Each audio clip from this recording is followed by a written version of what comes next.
I'm Dr. Winnie King, and I'm here with some fascinating guests in the lobby of the Children's Hospital at Montefiore in New York City. Now we're going to tackle a sensitive subject that is so important. It's the question of what you need to know and do to protect your teenager from getting AIDS, even if they don't seem to fall into any of the classic risk groups. If you're watching with young children, be aware that this is going to be a frank discussion, but it could save your child's life. In the 1980s, when AIDS was new, everybody was scrambling to warn us of its dangers. Not only that, we were being told explicitly how to protect ourselves from infection. Well, today's media reports are all about treatment breakthroughs, but AIDS is still incurable, and it's teenagers who are paying a high price for our reduced emphasis on prevention. Young people between the ages of 13 and 24 today account for half of new AIDS infections in the United States. Fortunately, there are people working hard to revive the prevention message, and we have three of them here with us today. I want you to meet our special guest. We have Dr. Donna Futterman, and Dr. Futterman is a pediatrician and an expert in adolescent AIDS from Montefiore Medical Center, and she serves on numerous national advisory committees as well. Thank you so much for being here. Thank you. And then we have Christian Lima, and Christian is a mom whose daughter died of AIDS after being infected as a teenager. Now, Christian now works with an organization called Mother's Voices to promote AIDS awareness among parents. And thank you so much for being here with us today. Thank you, Doctor. And then we have our third guest, and that's Yolanda Palmer. She's a high school student who works as a peer educator and who's here to tell us how teenagers react to this very important issue. And I thank you all for being here today. This is a really, really important topic, and it's a shame that we've lost the message of prevention over the years, but it's time to get back on track. Donna, tell us what are some of the national trends that you're seeing with teenagers regarding AIDS? Winnie, I think we can understand the issue of teens and AIDS by looking at three major trends. The first is, as you mentioned, half of all new infections are occurring among young people between 13 and 24. That's 20,000 new infections a year, over one every hour. The second trend is that for most teenagers, HIV is acquired sexually, and it's not exotic sex. It's having sex with one or two partners. For the vast majority of teens, they have no idea their partner's infected, whether that's gay boys or straight girls. They're having sex and they don't realize they're at risk. And the third trend is the continued reluctance of our society to tackle the issue of HIV and AIDS in teenagers. We expect teenagers to, if they're having sex, use condoms, but they don't see it on TV, they don't see it in the movies, they don't see it in the music videos. So a lot of people are quick to point the finger at teenagers and their denial, but I would say that HIV and AIDS prevention messages for teenagers has gotten very politicized. People want to say they can only talk about abstinence to teens. When half of teens in high school have had sex, we need to give them the skills and information to protect themselves. Well, what about the stereotypes? You know, there's HIV infected people use drugs. They're promiscuous, you know. They're living a lifestyle that puts them at risk. Does that still play a role, do you think, in the misconceptions? Oh, I think absolutely.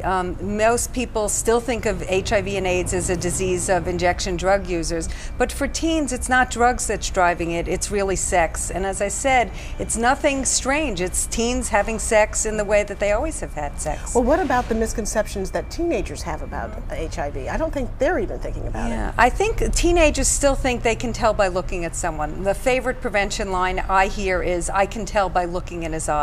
He looks clean, he looks fine. And what we're trying to give the message to teens, most people with HIV don't have any symptoms. It may be hard for them to tell you they have HIV and AIDS, so no matter who and where you're with, you have to be using condoms all the time. If you feel ready to have sex, you have to do it safely and use condoms.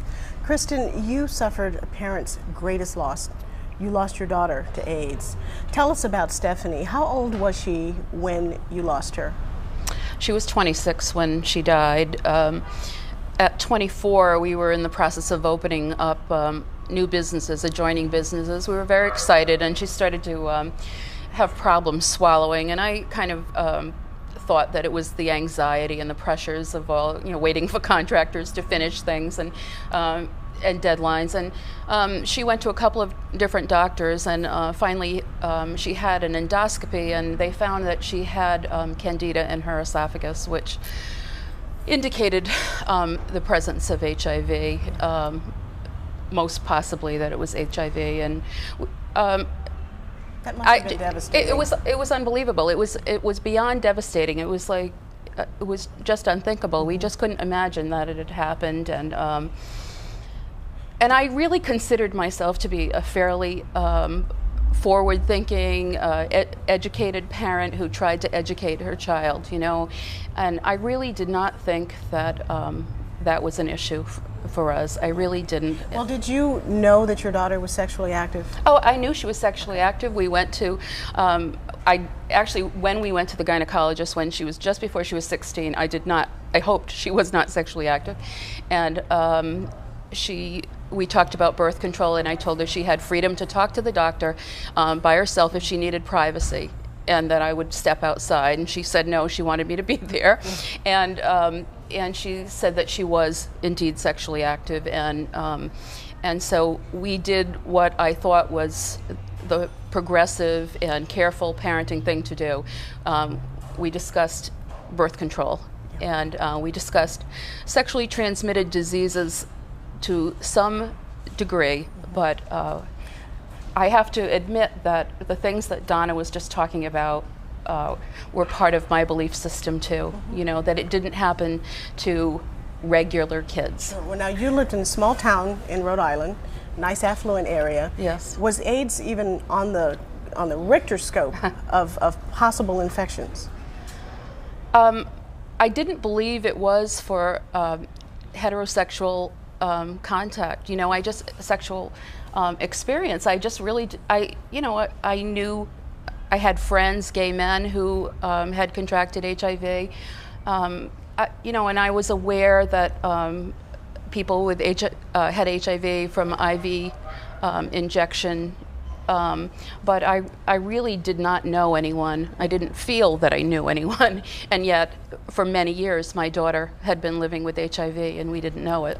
And retrospectively now, do you all have any idea when she actually became infected? Have you been able to go back and look at that? Yeah, actually, she was probably 17 years old, and there was, as we look back on it now, she had many symptoms that would have red flagged a test for HIV if she lived in another community, if she were a different person. By the time she was tested in 1994, when she was 24, her T-cell count was 75, so she was very far advanced, and she had full-blown AIDS on diagnosis.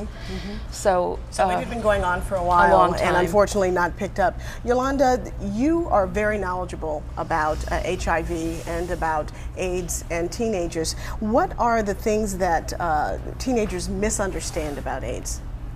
Well, we misunderstand the stereotypes. We are a part of the society. We are the hidden part of the society. We go by what the society says. If the society is saying that it's homosexual men and people who have a lot of sex and people on drugs, a lot of teens don't fit into these categories, so they're like, well, it's not me.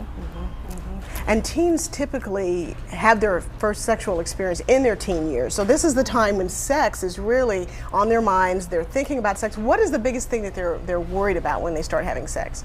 There's two worries: that their mother and father is going to find out, right, and there's going to be a death in the family, right, and that they're going to be pregnant. Yeah, those are usually the only two things I ever see. Yeah. What does a peer educator do? That's your title, but I think most people have never actually heard that expression before. What do you do exactly? Well, the peer educator goes out and talks to the youth. I talk to people from the ages of 13 to 21 about HIV, AIDS, risk factors, STDs, hand out condoms, and I serve as a guide to safer ways. And so you're the one that you actually give condoms? Yes, I do. And do kids come to you? Do they know that you're the one that has those things? And so they come up to me. Sometimes they'll share stories with me. They'll ask questions.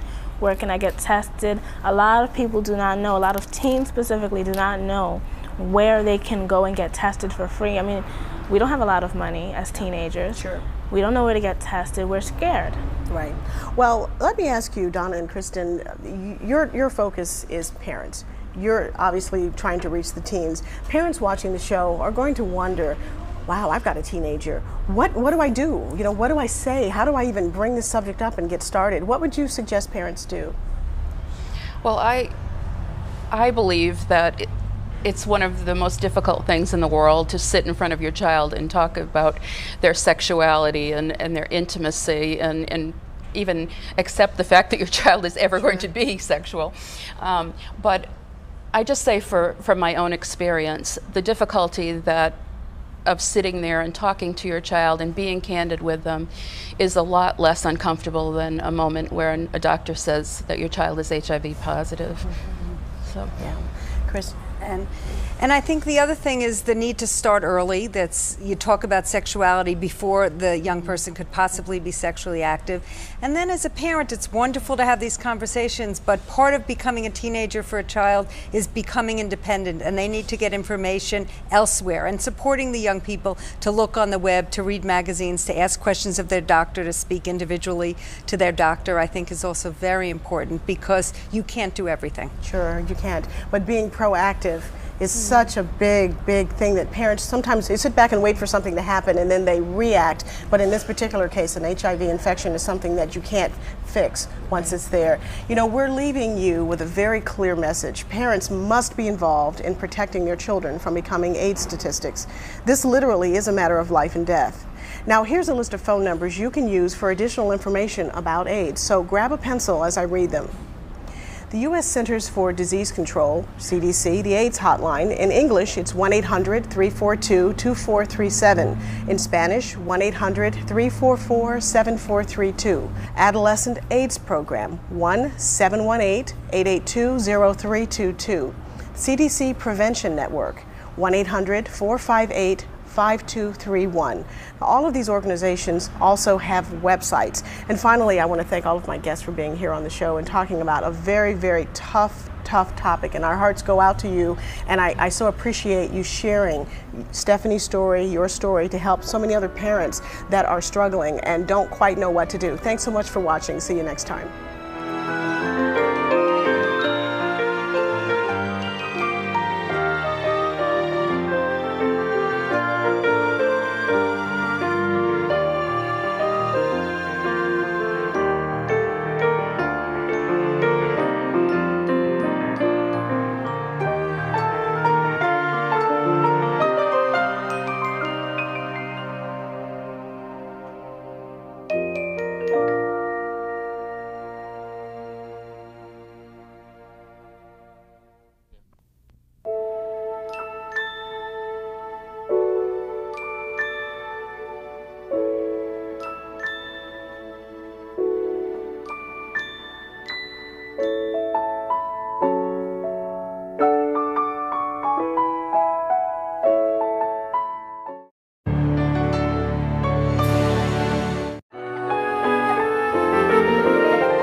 Hello, I'm Dr. Winnie King, and I'm here with some fascinating guests in the lobby of the Children's Hospital at Montefiore in New York City.